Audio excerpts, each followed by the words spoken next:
അങ്ങനെ മോളുടെ ആദ്യത്തെ ബീച്ച് ഡേ ആണ്. 12 മാസം ഉള്ളപ്പോഴാണ് മോൾ ആദ്യമായിട്ട് ബീച്ചിൽ പോകുന്നത്. എൻ്റെ ഭയങ്കര ഒരു ആഗ്രഹമായിരുന്നു കുഞ്ഞിനെ ബീച്ച് കൊണ്ടുപോയി കാണിക്കണമെന്ന്. പക്ഷെ 12 മാസം ആകുന്നവരെ അത് കാണിക്കാൻ പറ്റിയിട്ടില്ല. ഹസ്ബൻഡ് ഗൾഫിലായതുകൊണ്ട് അവന് കൊണ്ടുപോകാനും ആളില്ലാത്തതുകൊണ്ട് ബുദ്ധിമുട്ട് കാരണം കുഞ്ഞിനെ കൊണ്ടുപോയി കാണിച്ചിട്ടില്ല. എനിക്ക് ഭയങ്കര ആഗ്രഹമായിരുന്നു കുഞ്ഞിനെ കടൽ കാണിക്കുമ്പോൾ ഉള്ള അവളുടെ എക്സ്പ്രഷൻ, അവളുടെ എക്സൈറ്റ്മെൻറ്റൊക്കെ കാണണമെന്ന്.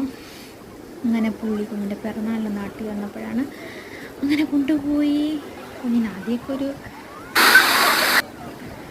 ആദ്യമൊക്കെ കുഞ്ഞിനൊരു ടെൻഷനും ഒക്കെ ഉണ്ടായിരുന്നു.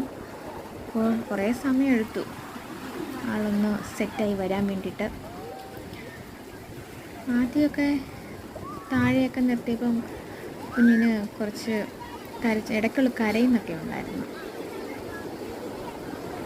ഇപ്പോൾ ഒന്ന് താഴെ നിർത്തി. ഇപ്പോൾ കരയുന്നുണ്ട്. പെട്ടെന്നപ്പോൾ പുള്ളിക്കാരൻ പിന്നെ കുഞ്ഞിനെ അങ്ങ് എടുത്തു. ആദ്യമായിട്ട് കാണുന്നതുകൊണ്ടായിരിക്കും. പിന്നെ അവിടെയുള്ള ആൾക്കാരെയൊക്കെ കണ്ടങ്ങനെ ഇരുന്നു. നമുക്ക് ആൾക്കാരെയൊക്കെ കാണാൻ ഭയങ്കര ഇഷ്ടമാണ്. പിന്നെ അത്രയും വെള്ളമൊക്കെ കണ്ടുള്ള ഭയങ്കര ഒരു അത്ഭുതത്തിൽ ഇരിക്കുകയാണ്. അപ്പം ഞങ്ങളുണ്ട് 3 പേരും കൂടെ ഒരു സെൽഫി വീഡിയോ എടുത്ത് പുള്ളിപ്പോൾ മുടിയൊക്കെ ചീക്ക് ഒതുക്കുകയാണ്. കുഞ്ഞങ്ങനെ ഹാപ്പിയായി. പിന്നെ ഞങ്ങൾ കുറച്ച് നേരം റെസ്റ്റ് എടുക്കാൻ വേണ്ടി ഒരു ബജ്ജിക്കടയിലോട്ട് പോയി. അവിടെ പോയി ഇങ്ങനെ ബജ്ജിയൊക്കെ കഴിക്കാനിരുന്നു. കുഞ്ഞിന് ഞങ്ങൾ മുട്ട ബജ്ജി വാങ്ങിച്ചിട്ട് ആ മുട്ടയ്ക്കകത്ത് യെല്ലോയും ഒക്കെ വാങ്ങിച്ചിങ്ങനെ കൊടുത്തു. അവിടെ ബജ്ജിക്കടയിൽ ഒരു പാട്ടുണ്ടായിരുന്നു. കുഞ്ഞ് ആ പാട്ടൊക്കെ കേട്ടിങ്ങനെ ഹാപ്പി ആയിട്ട് നിൽക്കുമായിരുന്നു. ഭയങ്കര ഇഷ്ടമാണ് പാട്ടൊക്കെ കേൾക്കുന്നത്. അപ്പോൾ പാട്ടിന് ഇതേ ഇങ്ങനെ ഇങ്ങനെ ഡാൻസ് ചെയ്തുകൊണ്ടിരിക്കുക കുഞ്ഞ്. നമ്മുടെ കിളിച്ചുണ്ടൻ മാമ്പഴത്തിലെ ഒരു പാട്ടായിരുന്നു. അവളത് കേട്ട് ഡാൻസ് ചെയ്യുക. കുഞ്ഞിന് ഭയങ്കര ഹാപ്പിയായിരുന്നു മോള്.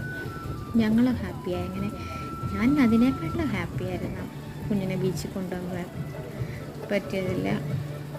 ഞങ്ങൾ 3 പേരും കുഞ്ഞും ഉണ്ടായി. പിന്നെ ഇപ്പോൾ ആദ്യമായിട്ടാണ് ബീച്ചിൽ വന്നു.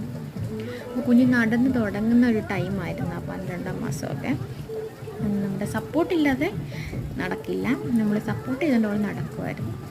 അപ്പോൾ അങ്ങനെ പുള്ളിക്കാരൻ അവിടെ മണ്ണല്ലേ, അപ്പം മുട്ടുകുത്തി വീണാലും കുഴപ്പമൊന്നുമില്ലല്ലോ. അപ്പം അങ്ങനെ താഴെ നിർത്തിയതാണ്. അപ്പോൾ ഇടയ്ക്ക് വീഴുന്നൊക്കെ ഉണ്ടായിരുന്നാലും കുഴപ്പമില്ല. മണ്ണൊക്കെ കണ്ട് പുള്ളിക്കാരിക്ക് നോക്കത്തൊന്നുമില്ല. പുള്ളിക്കാരിക്ക് അതൊന്നും വലിയ കാര്യം അതൊന്നുമല്ല. അതൊക്കെ ഭയങ്കര സിമ്പിളാണ്. ഇഷ്ടമാണ് ഇങ്ങനെയൊക്കെ മണ്ണിൽ നിൽക്കാനും ഒക്കെ. താഴെ വിടുന്നൊക്കെ പുള്ളിക്കാരിക്ക് ഭയങ്കര ഇഷ്ടമാണ്. അപ്പോൾ അങ്ങനെ കുറച്ച് നേരമൊക്കെ ഇങ്ങനെ താഴത്ത് അങ്ങനെ കുറേ നേരങ്ങൾ അവിടെ നിന്ന് പിന്നെ കുറേയൊക്കെ കഴിഞ്ഞ് ഇരുട്ടിയതിനൊക്കെ ശേഷമാണ് ഞങ്ങൾ തിരിച്ച് വീട്ടിലോട്ടൊക്കെ പോയി. അതൊന്നും വീഡിയോ എടുക്കാൻ പറ്റിയില്ല. ഇത്രയേ ഉള്ളൂ. അപ്പോൾ ഓക്കേ.